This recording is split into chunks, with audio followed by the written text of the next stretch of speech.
Buenas noches, ¿cómo están? Arrancamos la pizarra aquí por Mega TV. Qué cosa, estamos en el mes de octubre, tenemos un tiempo fresco a frío. ¿Quién se iba a imaginar que en esta época del año, en plena primavera, vamos a tener un ambiente de invierno? Pero así están las cosas. Pero hoy vamos a calentar el motor, vamos a introducirnos a lo que es ese engranaje de la campaña política, hablando con los protagonistas. Le vamos a tener hoy aquí en los estudios de Mega TV a Dionisio Amarilla, a Óscar Tuma y también al senador Pedro Santa Cruz, de diferentes sectores políticos. ¿Qué piensan? ¿Por qué se candidatan? ¿Y cuáles son sus proyectos? También vamos a hablar con Pedro Santa Cruz de un tema demasiado importante, que es el inicio del proceso para la selección de los mejores. Esperemos que sean los mejores para formar parte de la terna a candidatos de la Fiscalía General del Estado. El cargo, uno de los cargos más importantes a nivel institucional que tiene el país. Estamos hablando de aquel fiscal o la fiscalía que va a tener que tener el poder, la persecución, es decir, de acusar, de imputar, de investigar, de generar toda una carpeta para poder acusar o en todo caso ya involucrar a un sospechoso en algún hecho de corrupción, crimen o los que nos toca vivir todos los días, que es el tema de inseguridad, por ejemplo. Bueno, vamos a hacer ya la pausa, vamos a entrar de lleno con la pizarra aquí por Mega TV.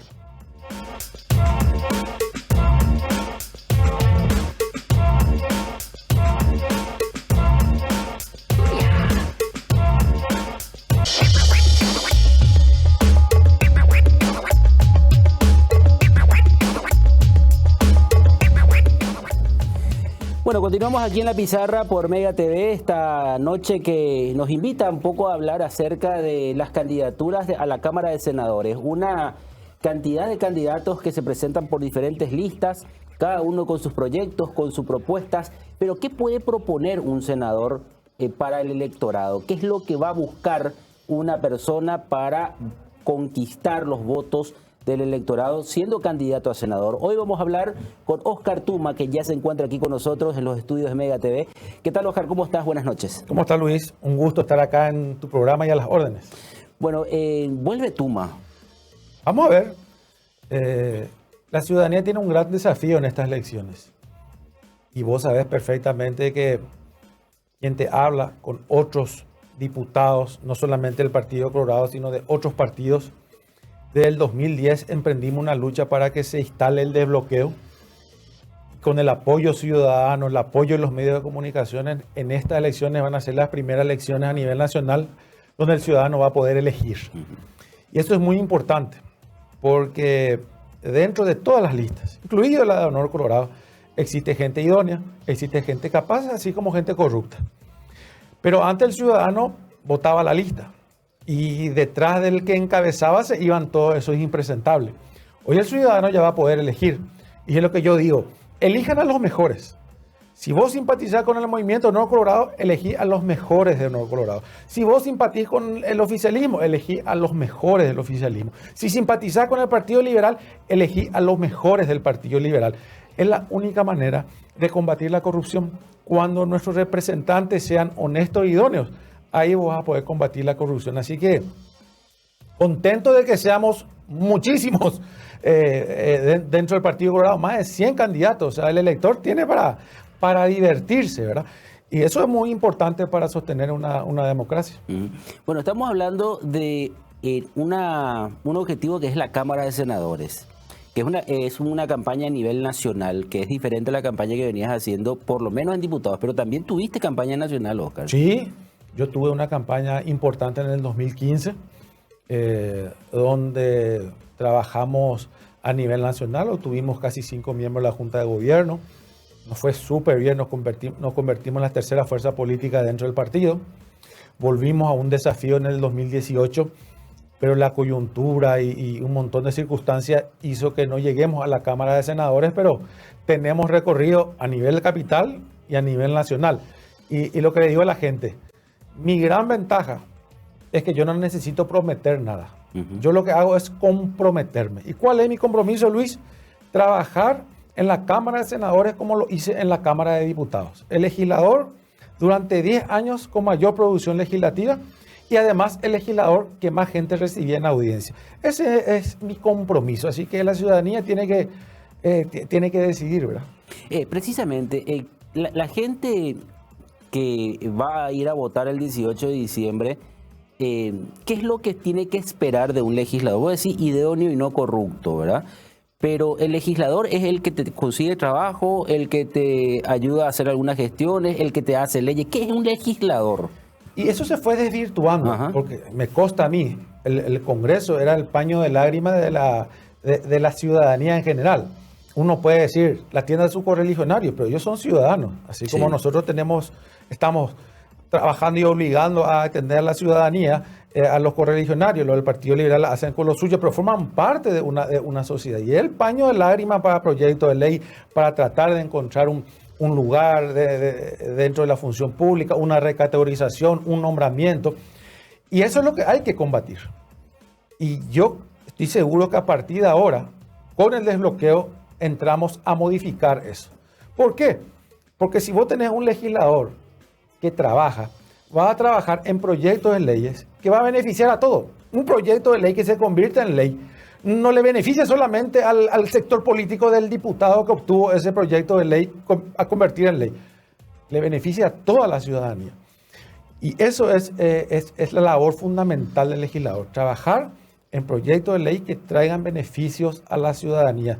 Y eso es lo que la ciudadanía también tiene que esperar en sus legisladores. Lastimosamente, gran parte del tiempo se va a esta práctica que vos decís que no es que el legislador busca, es la gente que viene, ¿verdad? Entonces uno no puede tampoco dejar de atender al ciudadano. Yo recibía un promedio entre 500 a 600 personas por mes.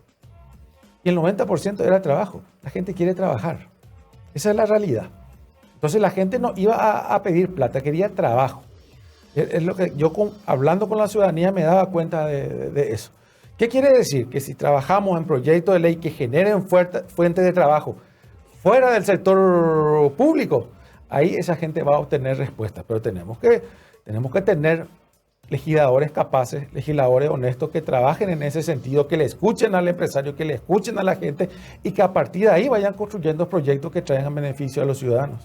Se dice mucho, Oscar, que el Congreso en sí, sin identificar qué Cámara, pero el Congreso está muy alejado de la gente. ¿Por qué crees que pasó eso o está pasando?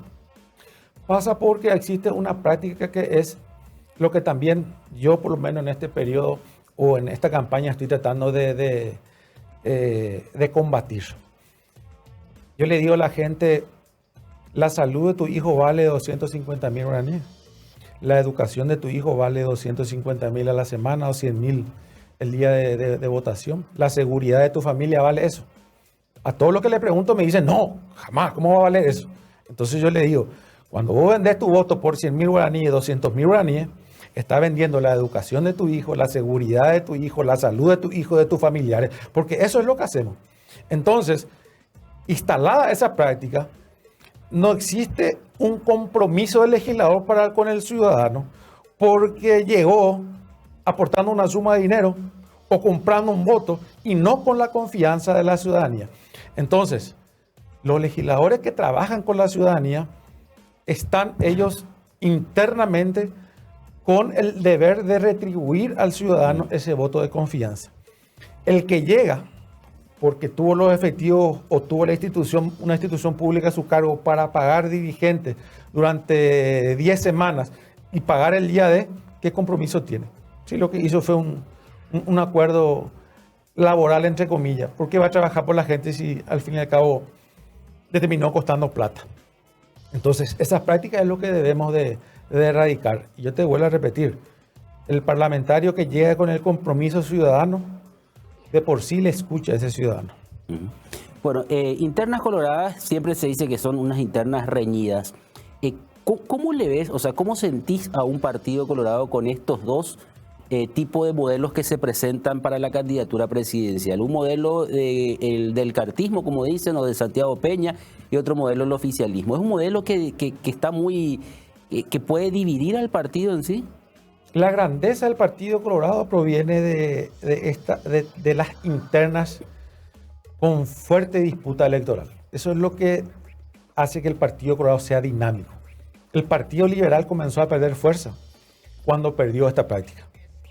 Entonces, el partido, a mí no me asusta cuando dentro del Partido Colorado se da esta circunstancia. ¿Por qué? Porque eso nos moviliza, eso nos entusiasma, eso hace que salgamos a trabajar, eso hace que estemos en contacto con la ciudadanía, eso hace que estemos constantemente hablando con los dirigentes, con el ciudadano, conociendo la problemática.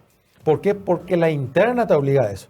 Si vos tenés una interna cómoda donde vos resolvés en una mesa o a dedo, no tenés necesidad de salir a escuchar a la gente. Entonces, a mí no me asusta cuando se da esta práctica dentro del Partido Colorado. ¿Por qué? Porque yo creo que pasado el 18 de diciembre, al ganar Santillana las elecciones, yo estoy seguro que todo el sector que hoy está encabezado por el senador, por el ministro Vince, va a apoyar a la lista 1. Y si es del revés, el movimiento Nuevo Colorado va a apoyar también a la lista ganadora, como ya lo hizo en el 2018. Entonces, yo creo que hay mucha inteligencia en el Partido Colorado para que se dé esa situación de permanecer dividido después del 18. No creo que se dé ese, y ni me preocupa esa situación. Vos decís la gente, o sea, la dirigencia, pero la cúpula, Mario Agdo, Vince y otros. Sí, Mario Agdo termina su periodo. Pero ahí, en estas elecciones, se eligen presidente seccional, miembros seccional, convencionales, que van a seguir activando en política por 5 años. Se eligen parlamentarios, se eligen miembros a la Junta de Gobierno departamental. Entonces, hay un montón de candidaturas que no es que van a ser vasos caídos por más que hayan perdido, si ellos ocupan un lugar. ¿Por qué? Porque necesitan posicionarse dentro del cargo por el cual se presentaron. Por eso es de que si de repente existe un malestar, esas 3 o 4 personas que se enojan no van a movilizar una estructura en contra de la lista 1 ya en ese entonces. Puede haber gente molesta, lógico que puede haber. Gente pichada y lógico que puede haber. Pero no van a tener la fuerza de dividir al Partido Colorado. ¿Por qué? Porque la mayoría que va a llegar con un cargo electivo y necesita pasar una segunda etapa, que con este desbloqueo ya no te conformás vos estando en un 5º lugar, en un 6º lugar para senador. No, el último que ingresó puede ocupar tu lugar, así que va a continuar la disputa para las generales en esa práctica de trabajo electoral. Si tenés que hacer una evaluación de estos 4 años de gobierno, de gestión del presidente Mario Benítez, ¿es un gobierno que hizo lo que pudo, hubiese hecho muchísimo más, o se esperaba nomás luego esto del presidente Mario Agdo? Yo creo que el presidente hubiera hecho mucho más. ¿Sí? Yo lo apoyé. Y para mí me decepcionó en muchas facetas de su gobierno. Y digo que podía haber hecho mucho más porque él tendría que haber sabido con la gente que estaba trabajando. Y en este gobierno hay muchísimos ministros que dejaron el cargo por hechos de corrupción. Entonces, al gobierno siempre acompañó un manto de corrupción en todas las instituciones, y ni qué decir en la época de pandemia. Entonces, eso yo creo que le saca, no te digo legitimidad, pero le saca gobernabilidad al presidente de la República, y al sacarle gobernabilidad, y le saca la gobernabilidad por falta de ese valor moral que tiene que tener, ¿verdad? Entonces, hasta hoy nosotros vemos varias instituciones con problemas. Hoy, ¿cuál es el problema? Varios ministros que están pugnando por un cargo electivo. Y es muy difícil que una persona esté al frente de un ministerio o de una secretaría, de una institución pública, haciendo campaña. Eso es imposible. Entonces, eso persigue el ciudadano. Y al ciudadano le molesta.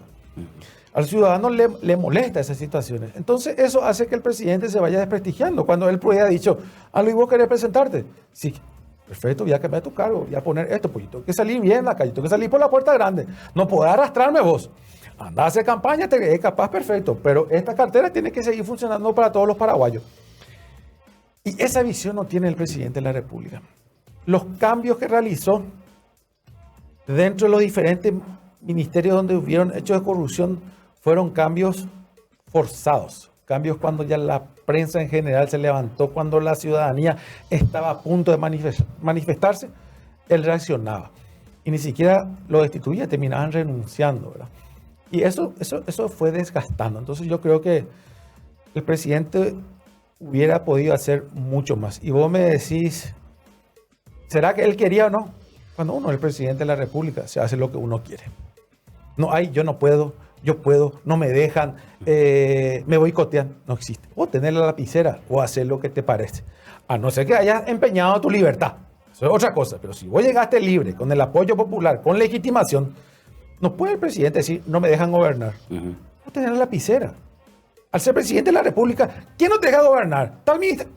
Ahí mismo te removes. Entonces, para mí, esa excusa del presidente, no me dejan gobernar, lo que se fueron, lo que se quedaron, lo que viene, la estructura, lo que están, para mí es una excusa no válida. Bueno, por último, Tuma, ¿por qué hay que votar por Óscar Tuma? Por lo que te dije al inicio. Yo no vengo a prometer absolutamente nada, sino yo vengo a comprometerme. ¿Cuál es mi compromiso? Trabajar como lo hice durante 10 años en la Cámara de Diputados. O sea, vos ya conocés cómo trabajó Óscar Tuma. ¿Puede estar de acuerdo o no? Perfecto. Pero nunca tuvo un hecho de corrupción. Nunca metí a ningún pariente mío, aparte que, a pesar de que tengo hermanos súper idóneos en ninguna institución pública. O sea, siempre trabajé muy centrado en lo que realmente es ocupar un cargo a través del voto popular. Y ese es mi compromiso para con el ciudadano. Trabajar como lo hice en la Cámara de Diputados y estar, sobre todo, llevar adelante ese trabajo a puertas abiertas. Óscar, muchísimas gracias por venir, muy amable como siempre. No, gracias a vos, Luis, y un gusto estar en tu programa. Óscar Tuma estuvo con nosotros hoy en opción 18, lista 2 del Movimiento Honor Colorado. Ya se vienen las internas, estamos a pocos meses de estas internas durísimas que siempre tiene el Partido Colorado y ya están las opciones. Vamos a ir hablando con los diferentes actores en los próximos bloques. Vamos a una pausa, ya volvemos.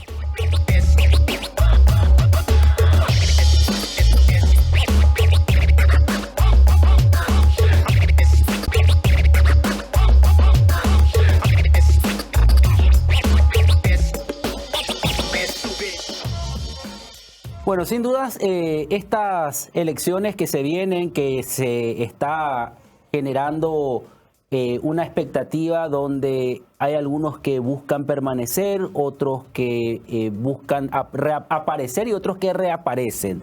Y es el caso de Dionisio Amarilla, que está aquí con nosotros dentro del PLRA. Dionisio, buenas noches, ¿cómo estás? Buenas noches, Luis, buenas noches a la audiencia. Yo siempre me preguntaba, y creo que hablamos en algún momento dado, Dionisio, si esto es para vos una revancha. Más que una revancha, tal vez la continuidad de un trabajo que fue interrumpido de manera abrupta después de aquella conspiración, de aquel complot que nos quitó de la senda del trabajo que estábamos llevando adelante. Y bueno, que 4 años después nos tiene de vuelta visitando a la gente, compartiendo con ellos, por sobre todas las cosas, después de haber experimentado en el ámbito privado una intensa labor, probablemente en una de las épocas más difíciles para la humanidad, porque sortear la pandemia no fue una tarea fácil, fue una tarea bastante compleja. Eso significó no solamente demostrar resiliencia, sino que por sobre todas las cosas resignificar un poco el relacionamiento entre trabajadores, entre seres humanos.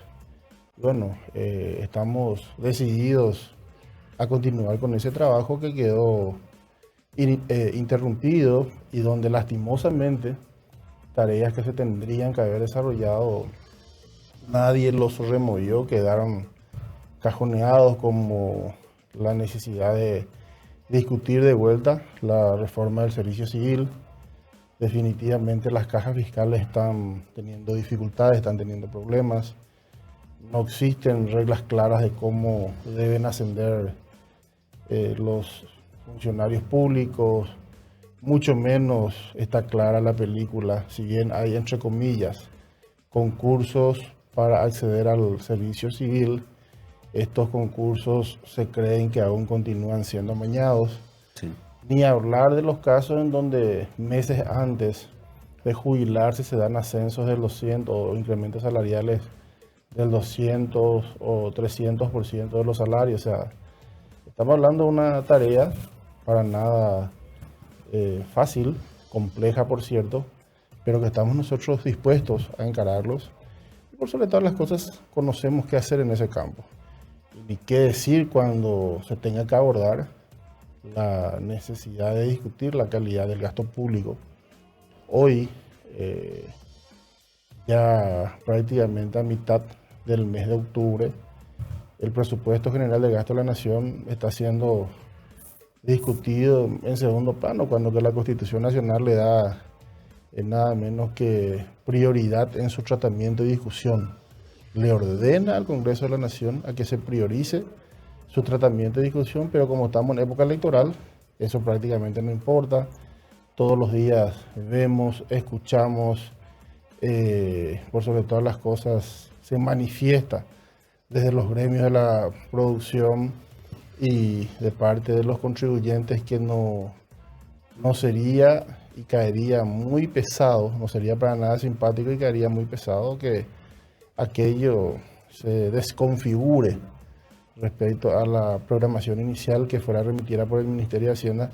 Conste que hay un trabajo bastante riguroso que hacer también con la gente del Ministerio de Hacienda, pues esta espiral de seguir tomando préstamos para amortizar otros préstamos, creo que a ninguno ya convence. Entonces, hay mucho que hacer en el campo legislativo, hay mucho que trabajar y de manera sigilosa y pidiendo la colaboración de muchos actores, pero creo que si nos hemos formado para servir desde ese campo, vale la pena hacer el esfuerzo por continuar con ese trabajo que quedó interrumpido en su momento. ¿Qué tipo de cámaras de senadores hay que tener para el 2023, Emilio? Y una Cámara de Senadores que, en primer lugar, precautele la independencia. Si bien sabemos que los poderes fácticos están presentes en casi todos los ámbitos, creo que una Cámara de Senadores a quien no asuste. Una tapa de diario o varias tapas de diario, y por sobre todas las cosas que entienda el sentir diario de la gente, puede contribuir a previsionar políticas públicas de mediano y largo plazo, que definitivamente son las que nos van a permitir salir de este pozo en el cual estamos sumidos. Hoy el Paraguay adeuda cerca de 16.000 millones de dólares a organismos multilaterales y a tenedores de bonos. Bueno, esa es una deuda que hay que tomar en serio. Hay que también trabajar para que las dos binacionales que siguen generando energía mayoritariamente exportada a precios irrisorios a países vecinos, de una vez por todas sean utilizadas en el país. Y ni qué hablar cuando se necesita estudiar, analizar, ver, revisar qué tipo de educación es la que necesita nuestra sociedad. A nadie escapa el problema que se tiene a nivel del empresariado cuando se pretende contratar masivamente mandos medios para diferentes áreas. Eso no se lo encuentra, no se previsiona. Tenemos aparentemente un acceso democratizado a la educación a la educación superior en los últimos tiempos, pero la calidad también es cuestionada, es motivo de preocupación de la academia. Entonces se necesita de un Congreso más que preparado, predispuesto a escuchar a los que saben y a tomar decisiones de manera independiente, si bien respondiendo a los bloques, si bien nadie puede escapar a que en ese ámbito no se llega sin estar comprometido, sin provenir de un sector determinado. No menos cierto es que una tapa de diario no puede ser motivo para que cambie el sentido de los votos. Precisamente, vos hablabas de poderes fácticos. ¿Son los medios de comunicación los poderes fácticos? No, precisamente, ¿no? Existen muchos poderes fácticos. Estos se reúnen probablemente de manera consuetudinaria tiempo que no todas las veces tienen los que están del otro lado del mostrador. Entonces, el juego y la administración del poder requiere en ese sentido que quienes vayamos a estar en un ámbito de responsabilidad como lo es el Senado de la Nación Paraguaya, entendamos de una vez por todas que este modelo definitivamente ya no va. A la gente no le interesan los furibundos discursos que solamente buscan complacer a las redacciones de los diarios o que buscan la simpatía de los dueños de los medios de comunicación, sino que les interesa, por ejemplo, destrabar esta serie de barreras y obstáculos que se tiene dentro del sector financiero para acceder a créditos de mediano y largo plazo. O sea, y pudimos y seguimos tomando préstamos para construir rutas, para pagar deudas contraídas y que el fisco no lo está pudiendo honrar de manera autónoma. ¿Por qué no pensar en fortalecer el Instituto del Crédito en el Paraguay? Un instituto que ha sido bastardeado en los últimos tiempos, porque la mayoría de la gente, penosamente, y más todavía después de la pandemia, ha caído en el mundo de la informalidad, accediendo no precisamente a tasas ventajosas, sino a tasas bastante inflexibles, por llamarlo de alguna manera, respecto a las actividades que se conocen en nuestra economía. Entonces, hay mucho por hacer desde el Congreso de la Nación, y estos poderes fácticos, si uno los carga, están de alguna u otra manera vinculados con estos. En este país los dueños de los medios son a su vez dueños de bancos, son dueños de supermercados. No digo yo que se apropien de manera irregular porque el mercado los vincula, pero andar a reclamar que el pequeño productor entrega su producto al supermercado de uno de estos poderosos medios, dueños de uno de estos poderosos medios, y que se le está abonando en 180 días por su producción. Entonces, para sobrevivir, él tuvo que acceder al crédito en el mercado informal a tasas muy superiores de lo que le ofrece el sistema. Entonces, se va reduciendo el margen del lucro que obtiene, y eso hace que se desaliente esa producción que necesitamos, en realidad, que tenga un soporte diferente al que está acostumbrado o al que le hemos acostumbrado en los últimos tiempos. O sea, hay mucho por discutir, hay asimetrías muy fuertes que corregir en muchos campos de nuestro sector productivo, y bueno, esa es una de las tareas que más nos preocupa. En este momento, desde la Unión de los Gremios de la Producción, por ejemplo, a gritos se pide rechazar el proyecto presentado por un legislador del Itapúa, donde busca imponer que debido a la cuestión climática, por ejemplo, los compromisos asumidos con quienes proveyeron semillas, asistencia técnica y otras cuestiones, ¿verdad?, se desconozcan, ¿verdad?, interim mejore la producción agrícola.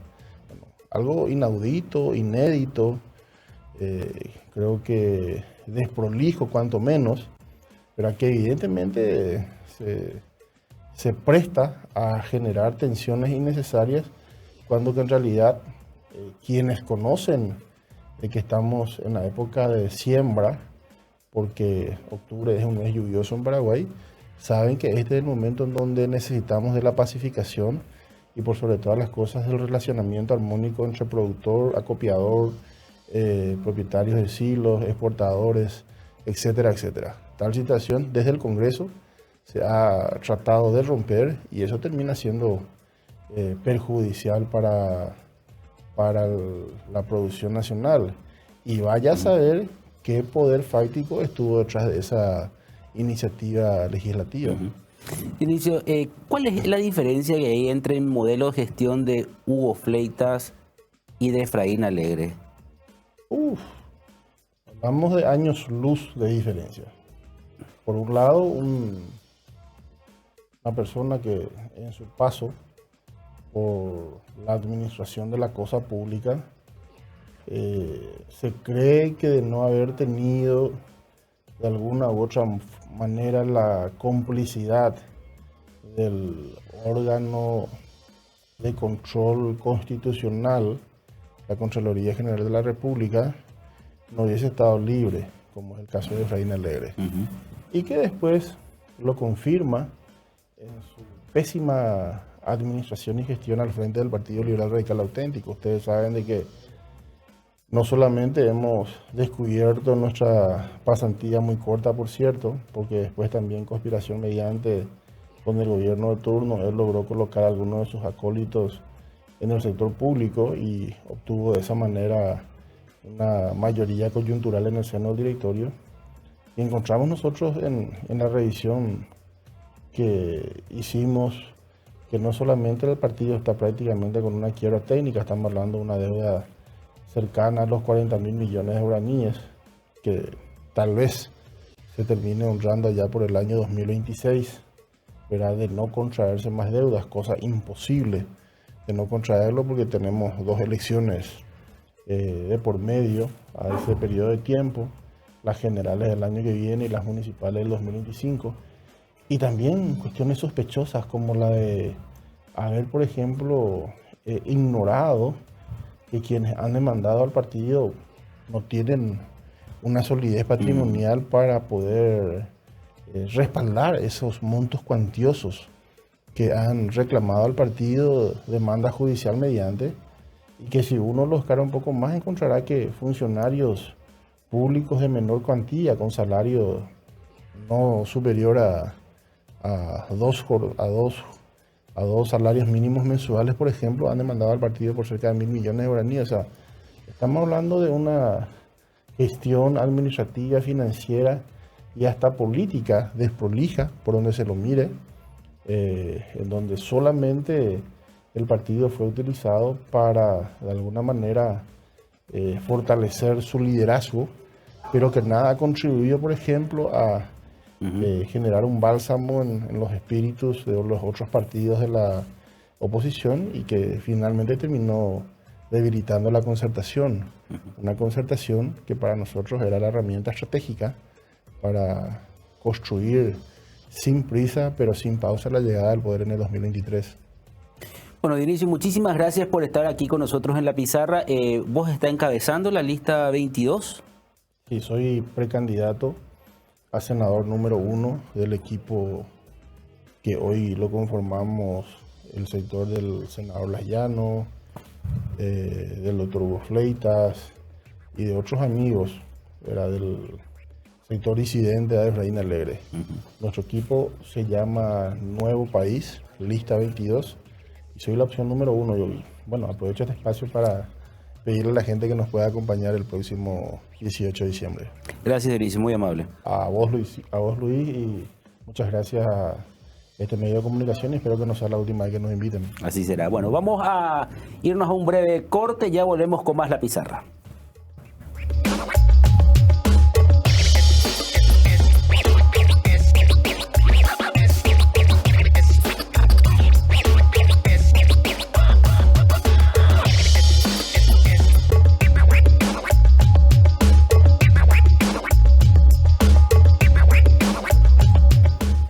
Bueno, estamos en compañía esta noche también del senador Pedro Santa Cruz. Él forma parte de la Cámara de Senadores, está en este momento también en representación de la Cámara de Senadores ante el Consejo de la Magistratura.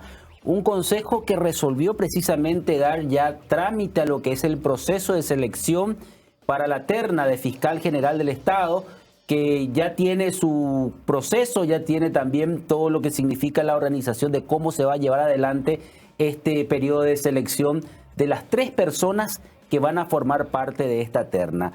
Y la pregunta siempre que se hizo, y que en su momento el senador Santa Cruz incluso había solicitado vía nota que se abra el proceso, es por qué se abre el proceso ahora, por qué se establece esta metodología de empezar a implementar todo el mecanismo que se requiere para la selección de las personas que van a formar parte de la terna. Senador, ¿qué tal? ¿Cómo estás? Buenas noches. ¿Qué tal? Buenas noches. Realmente un gusto estar contigo y con toda la teleaudiencia. Sí, hoy para mí es un día muy importante para el país, teniendo en cuenta que se hizo el llamado a partir de mañana las publicaciones que va a durar un mes para la conformación de la terna de la Fiscalía General del Estado. Esto presenté, como dijo usted, una nota dentro del mes de septiembre, aprobamos un reglamento, también presenté un reglamento que creo que es muy importante en el sentido de que este reglamento consta de 3 etapas. En primer lugar, la presentación de documentos, un examen, lo otro, unas audiencias públicas y una evaluación por parte del Consejo. Esto va a ser transparente y público.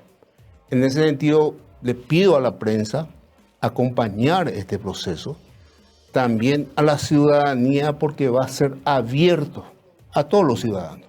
O sea, este es uno de los cargos más importantes del país. Y creo que tuvimos mala experiencia con los últimos 3 fiscales, que tanto Candia Amarilla, Díaz de Verón está preso ahora. Creo que la fiscal general también, después de ver todo lo que pasó, no hay un condenado por la corrupción, ¿verdad? No tenemos un condenado por la corrupción. Y el atropello al PLRA, no fueron investigados los autores intelectuales de eso. Y también el lavado de dinero. Hay una serie de cuestiones que hay que ver.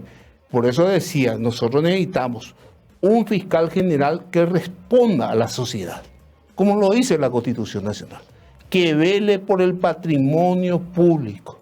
Nosotros tenemos miles de denuncias contra la corrupción, pero no hay condenados. Creo que es uno de los mayores males del país. Y por eso creo que es importante este momento. Hacemos en general, la selección de la terna de la Fiscalía estuvo marcado siempre por las elecciones nacionales, tanto las internas y las internas de los partidos políticos y las nacionales. En ese sentido, todos esos procesos que tuvimos anteriormente duraron más de un año. O sea, en el caso de Candia Amarilla, Díaz de Verón y Sandra Quiñones, en todos los casos duró más de un año y hubo una reconducción tácita por más de un año de los fiscales. Y creo que tenemos que hacer esta selección fuera de las elecciones nacionales, ¿verdad? Como dije, necesitamos un representante de la sociedad, ¿verdad? Y que vele por el patrimonio público. No podemos seguir en estas condiciones del país, que nos haya condenado por corrupción, que no se ha investigado gente por pertenecer a un movimiento político o por pertenecer a un equipo, a un grupo económico. Esa es nuestra situación en el país.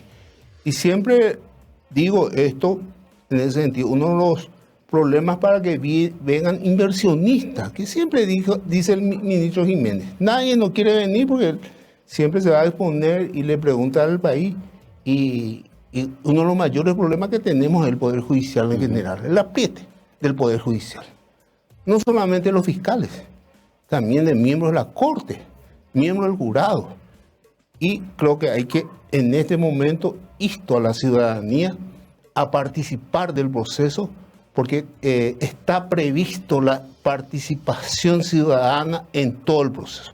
Nadie de nosotros podrá calificar a un postulante fuera de lo que tiene que ser, ¿verdad? De acuerdo a su preparación o a su integridad, porque va a ser el proceso más controlado por la prensa y por la ciudadanía. Muchos dicen que nos estamos prestando a sectores políticos. Niego categóricamente. Vamos a elegir a los mejores postulantes para la terna de la Fiscalía General del Estado. Precisamente eso, senador, porque siempre se habla en ese tipo de procesos cuando se empieza a transitar, decir, bueno, que cada sector busca su fiscal general o la fiscalía general a su medida. Sí. ¿En esto se garantiza que los mejores puntuados van a ser ternados? Mira, como dije, esto va a ser el proceso más controlado por la ciudadanía y por la prensa en general, ¿verdad? Por eso digo, contempla el reglamento la participación ciudadana, ¿verdad?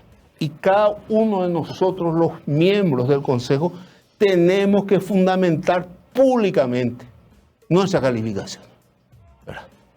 Nuestra calificación. Públicamente tenemos que decir, a Costa le damos tanto, por esto, ¿verdad? Incluso está previsto dentro del proceso que la ciudadanía en general pueda denunciar a postulantes que no reúnan las condiciones o no tengan la credibilidad o necesaria para ser fiscal general del Estado, ¿verdad? Entonces creo que está garantizado la participación de los postulantes, está garantizado la participación ciudadana y repito insto a la ciudadanía que controle este proceso. Lo mismo a la prensa, ¿verdad? Controlar todo este proceso que va a ser muy importante porque es el segundo cargo más importante del país, después del presidente de la República, ¿verdad? Sin duda, el poder que tiene la Fiscalía es tremendo. Ahora, senador, mirando un poco lo que va a ser las elecciones del 2023, ¿por qué esa decisión de abandonar el PDP y entrar al Frente Guazú? ¿Cuál es un poco lo que pesó para determinar eso? Mira, repito, yo tengo excelentes relaciones con la doctora Masi y con el doctor Filizón. Yo tomé esta decisión principalmente porque por primera vez en el país se unen todos los movimientos progresistas y los partidos progresistas. Entonces yo políticamente asumo esa posición y no podía estar fuera de eso, ¿verdad? Construir un proyecto progresista en el país que pueda llegar al país y transformar este país, ¿verdad? ¿El progresismo es igual que izquierda o no? Y hay distintas tendencias ahí. Dentro del progresismo tenemos sectores más izquierda, otros sectores más socialdemócratas, pero por primera vez se da en el país eso, ¿verdad? Que se unen todos los movimientos progresistas. La primera vez se dio en la constituyente, ¿verdad? Que tuvimos 11% de las elecciones. Entonces, esta es una gran oportunidad, el Frente Guazú Ñemonguetá, porque no solamente incluye lo del Frente Guazú, sino también el Ñemonguetá, que viene otro partido, ¿verdad? Y bueno, esa es la situación de mi decisión, ¿verdad? Esto hablamos con Rafael, hablamos con Desiré, no hay ninguna diferencia, ningún inconveniente entre nosotros, ¿verdad?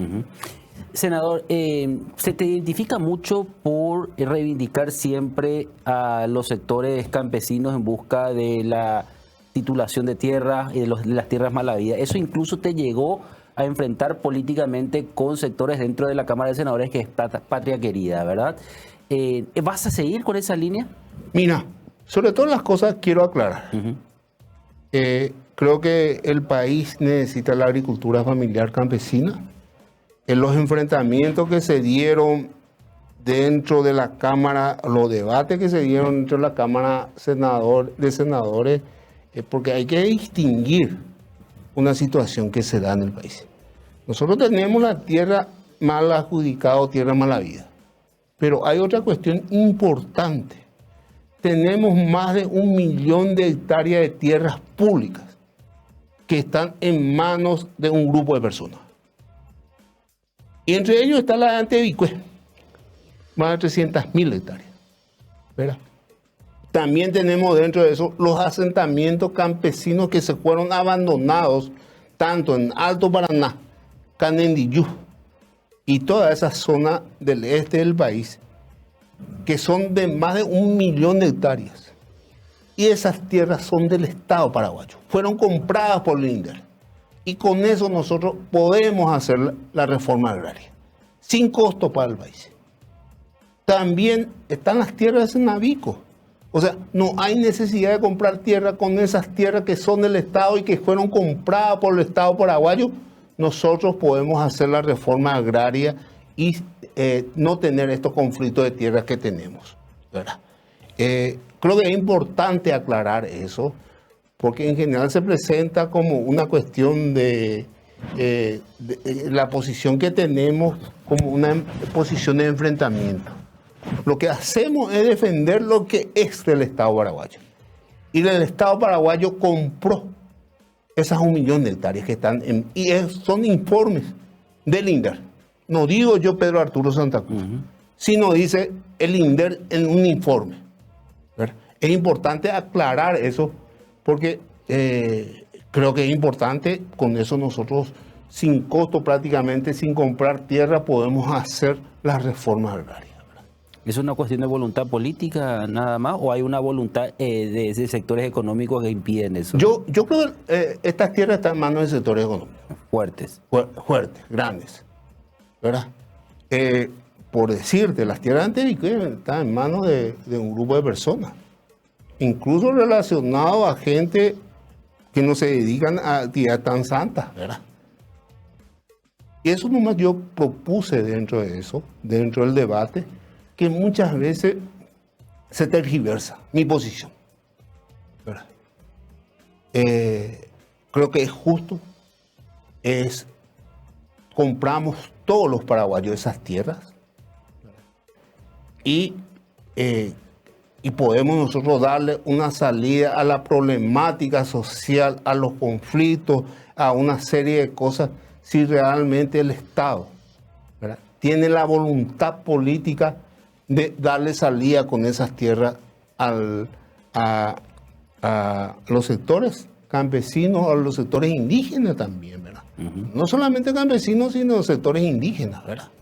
Claro, pero en un momento dado en el debate se fue generando incluso, yo no sé si para vos fue una ofensa o se malinterpretó de que supuestamente ustedes incitan a la invasión. Mira, yo creo que por defender las tierras públicas, las tierras del Estado paraguayo, uno no incita a la invasión, sino recuperar lo que es nuestro, ¿verdad?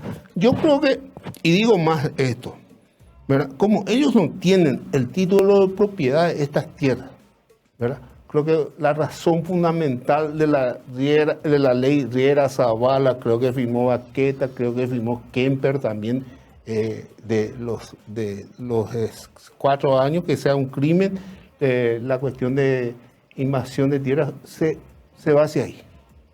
Pues no tienen título.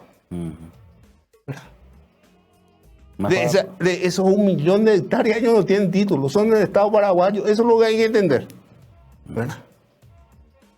Senador, para ir cerrando, dentro de lo que es tu función, otra vez volviendo al Consejo de la Magistratura, ¿podemos pensar, soñar, imaginar, no sé cómo podemos calificar, de que podríamos tener una justicia con mejores jueces, con mejores magistrados, una corte mucho más comprometida? Porque es una pata, parece que todavía no se llegó a consolidar dentro de este proceso democrático. Mira, Luis, te digo, yo cuando asumí en representación del Senado, del Consejo de la Magistratura, tengo una hoja de ruta. Dentro de eso presenté la denuncia por afiliación, sí, ¿verdad? También lo de la superintendencia, ¿verdad? Nosotros tenemos ministros que están 20, 30 años en un departamento, en donde trabaja un grupo de abogados y también los fiscales y jueces le responden a ese superintendente. Presentamos ese proyecto, eso se aprobó en la Cámara de Senadores, ¿verdad? Son pasos importantes. Incluso ahora el Consejo de la Magistratura tiene sanciones a los jueces y fiscales que votan en la interna partidaria o en la interna partidaria. Creo que son avances importantes. Y por eso creo que lo más importante ahora que se nos viene es la cuestión de la fiscalía. Porque es el representante de la sociedad. Es la persona que tiene que defenderle a la sociedad ante los órganos jurisdiccionales. Es la persona que tiene que velar por el patrimonio público, ¿verdad?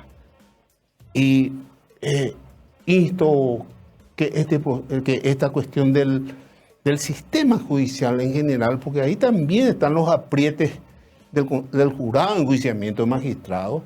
También, como dije, hay miembros de la Corte que están más de 20 o 25 años ya como superintendentes.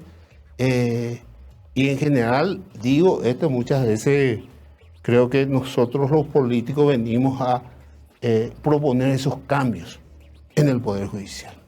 Y es importante. Y decía esto, y todo este proceso tenemos que controlar nosotros los ciudadanos. Si no, no va a haber cambio. ¿Verdad? Y especialmente la prensa también en ese sentido va a ser importante en su participación en la selección del fiscal general del Estado. También tenemos que elegir también un reemplazante de Fretes. Sí, miembro de la Corte, sí. Sí, miembro de la Corte. Y bueno, estamos en ese proceso y debemos soñar con un país mejor. Tenemos que soñar con un poder judicial mejor, ¿verdad? Creo que todo esto va a traer como consecuencia que el país se desarrolle mejor económicamente, porque es una vergüenza que tengamos prácticamente más del 30% de pobres y pobres extremos. Es un país tan rico, ¿verdad? Esa es la situación general en que estamos y bueno, esa es lo que tenemos que mejorar y esto no lo va a hacer una persona sola, ¿verdad? Y tenemos que interiorizarnos y participar y creo que cuando hay participación ciudadana cambian las cosas, como ocurrió en la cuestión del Tribunal Electoral. Creo que fue un avance importante, porque se decía que el tal senador va a ser miembro del tribunal. ¿Usted se acuerda de eso, verdad? Sí. Ya se da como un hecho, no ocurrió eso, ¿verdad? Y fueron seleccionados el número 1 y el número 3, ¿verdad? Y eso es un avance importante. A pesar que había 3, 4 colegas y otros políticos de ese postulado, no pasó así. Así mismo. ¿Verdad? Entonces, Luis, son avances importantes que tenemos que cuidar entre todos los paraguayos, ¿verdad? Senador, dentro de la lista del Frente de Guazú, ¿qué opción serías vos? Yo sería opción 11. Opción 11. Sí, así mismo. Le esperan a Lugo con todo, ¿verdad? Sí, estamos, el senador y líder del Frente de Guazú, Fernando Lugo, está mejorando. Yo creo que nosotros para las próximas elecciones vamos a contar con él, ¿verdad?